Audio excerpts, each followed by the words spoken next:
सबसे पहले तो सभी पत्रकार साथियों को, मीडिया बंधुओं को, electronic media, digital media, print media के सभी साथियों का बहुत बहुत स्वागत। और हमारे साथी रंजीत पंडित जी ने, साथी त्रिलोकी मांझी जी ने, मनीष पासवान जी ने और साथी भाग्य भारती जी ने आपके समक्ष में 5 प्रमुख बिंदु को रखा है। पहला बिंदु ये है कि कांग्रेस पार्टी आगामी 15 तारीख से पूरे बिहार में न्याय संवाद की श्रृंखला शुरू करनी जा रही है।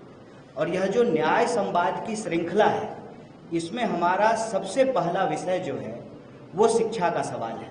इसी तरह से नौकरी का सवाल, भागीदारी का सवाल और समाज के जो अलग अलग सेक्शन के लोग हैं उनके बीच में कांग्रेस पार्टी जाएगी, उनके साथ संवाद करेगी, उनके दुख तकलीफ को सुनेगी और उसी के आधार पर हम न्याय पत्र तैयार करेंगे। और उस न्याय पत्र के आधार पर आने वाले दिनों में चाहे चुनाव हो, हमारी सरकार बने या किसी और की भी सरकार बने, उन न्याय को लागू करने के लिए कांग्रेस पार्टी प्रतिबद्ध है। इसी सोच के साथ, इसी संकल्प के साथ आगामी 15 तारीख को नेता प्रतिपक्ष श्री राहुल गांधी जी बिहार आ रहे हैं।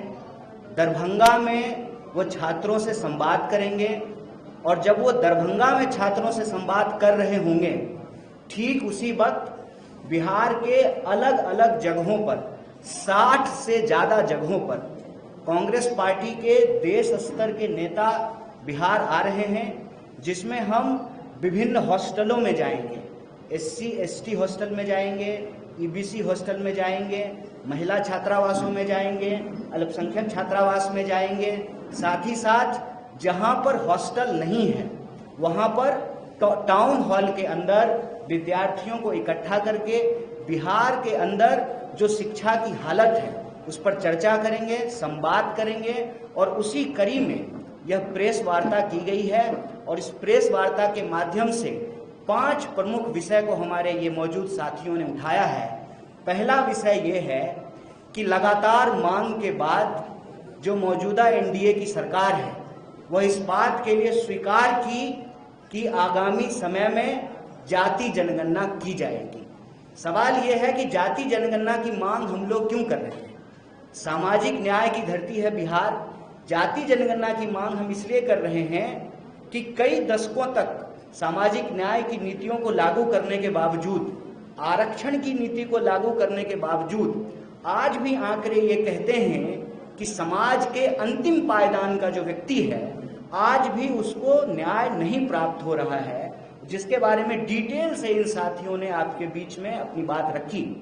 तो जो जाति जनगणना है, उस जाति जनगणना का अगला कदम यह है कि यह जो 50% की सीमा है, इस सीमा को समाप्त कर दिया जाए। और ये हम संविधान के तहत कह रहे हैं। संविधान के अनुच्छेद 15(5) में यह प्रावधान किया गया है कि निजी क्षेत्रों में भी भागीदारी और आरक्षण को सुनिश्चित किया जाए।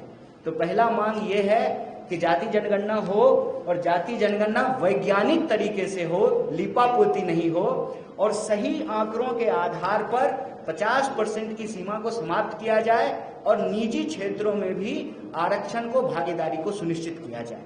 दूसरा सवाल ये है कि बिहार में अगर आप शिक्षा व्यवस्था को देखेंगे, शिक्षा की हालत ये है कि 3 साल की डिग्री 3 साल में नहीं मिलती है। प्रश्न ये है कि जब पूरे देश